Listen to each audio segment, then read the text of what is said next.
पुराने जमाने में इजिप्ट के लोग जादू पर यकीन करते थे। जादू हर जगह था, चाहे वो उनके रोजमर्रा के जीवन में हो या फिर धार्मिक अनुष्ठानों में। जादू का प्रभाव हर जगह देखा जा सकता था।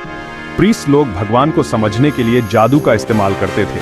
वे प्राचीन ग्रंथों और मंत्रों का उपयोग करके देवताओं से संवाद करते थे और लोगों के लिए आशीर्वाद मांगते थे। वो लोग नाइल नदी को कंट्रोल करने के लिए भी जादू का इस्तेमाल करते थे। नाइल नदी उनके जीवन का मुख्य स्रोत थी और उसकी बाढ़ और सूखे को नियंत्रित करने के लिए जादू का सहारा लिया जाता था।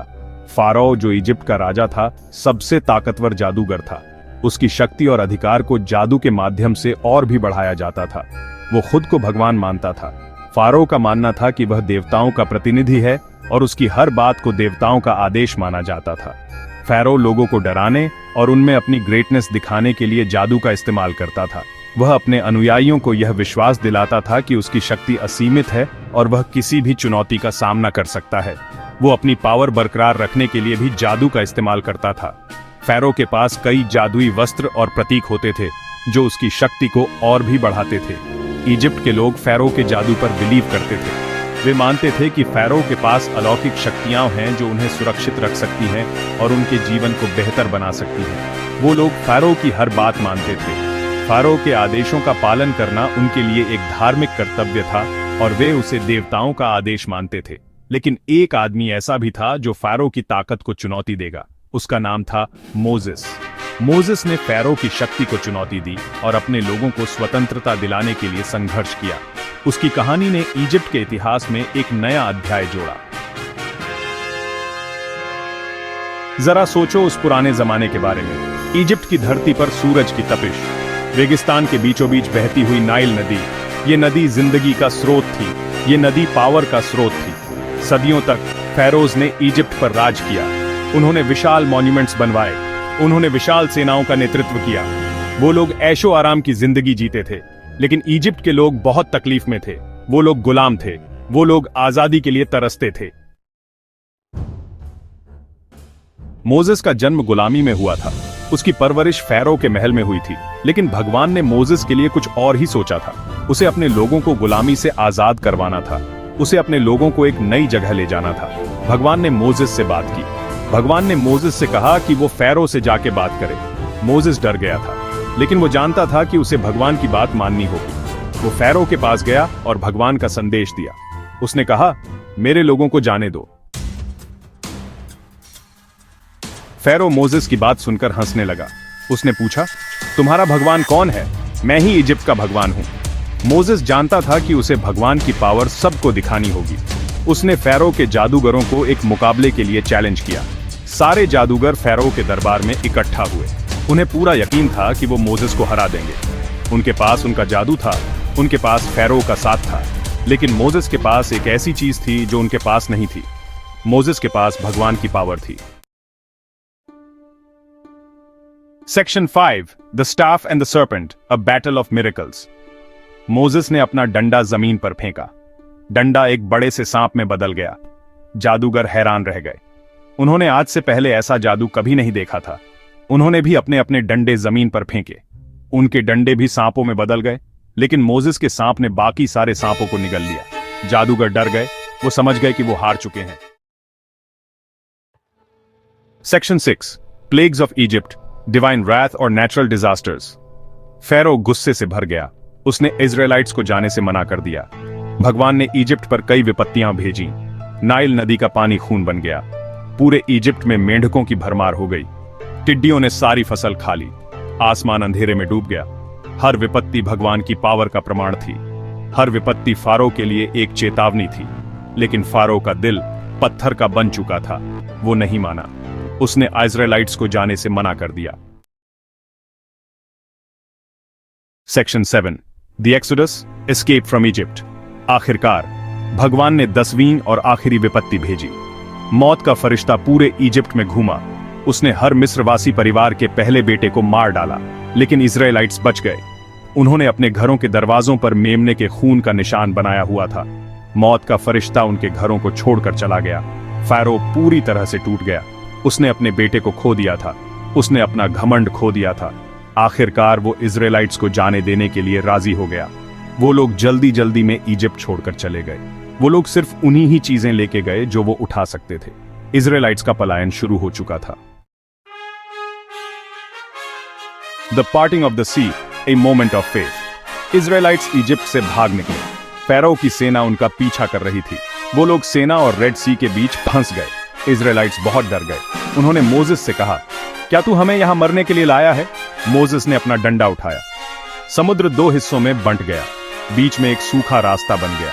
इजराइलाइट्स उस रास्ते से होकर रेड सी पार कर गए। उनके दोनों तरफ पानी की ऊंची ऊंची दीवारें बनी हुई थीं।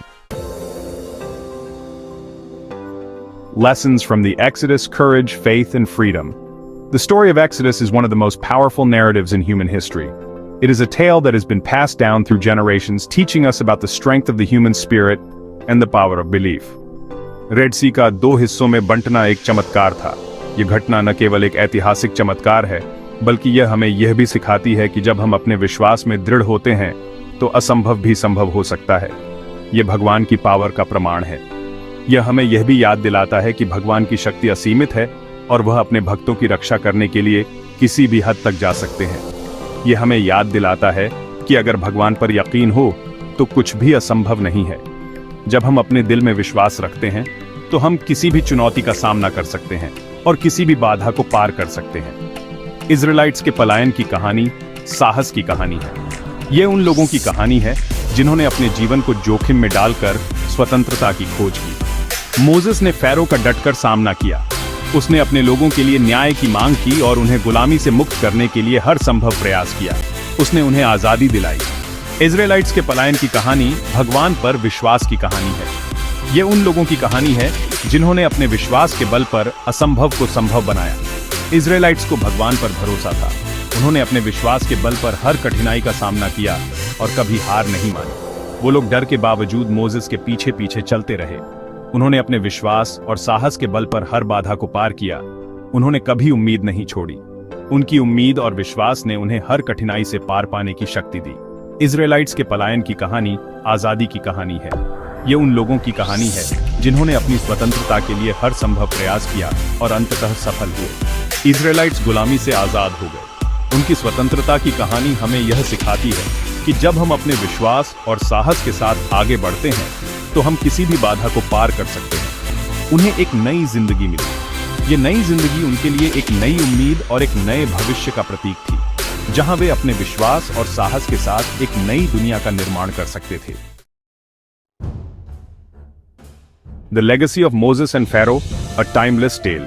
मोजेस और फैरो की कहानी एक ऐसी कहानी है जो हमेशा याद रखी जाएगी। ये अच्छाई और बुराई के बीच की लड़ाई की कहानी है।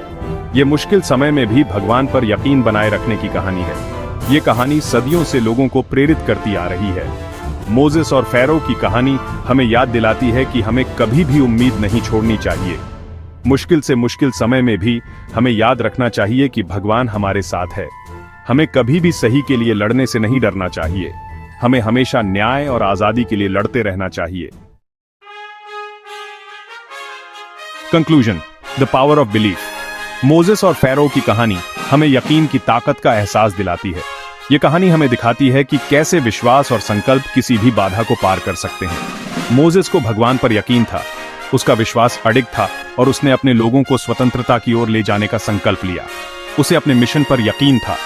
उसने अपने लोगों को गुलामी से मुक्त कराने के लिए हर संभव प्रयास किया और आखिरकार उसने जीत हासिल की। उसके विश्वास और दृढ़ता ने उसे और उसके लोगों को एक नई शुरुआत दी। दूसरी तरफ फारो ने यकीन करने से इनकार कर दिया। उसने अपने दिल को कठोर बना लिया और अपने लोगों की पीड़ा को नजरअंदाज किया। वो अपनी पावर और अपने घमंड से चिपका रहा।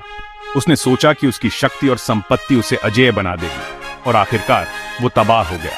उसका घमंड और अविश्वास उसे और उसके साम्राज्य को विनाश की ओर ले गए। मोजेस और फैरो की कहानी हर दौर की कहानी है। ये एक कहानी है जो सीधा दिल को छूती है।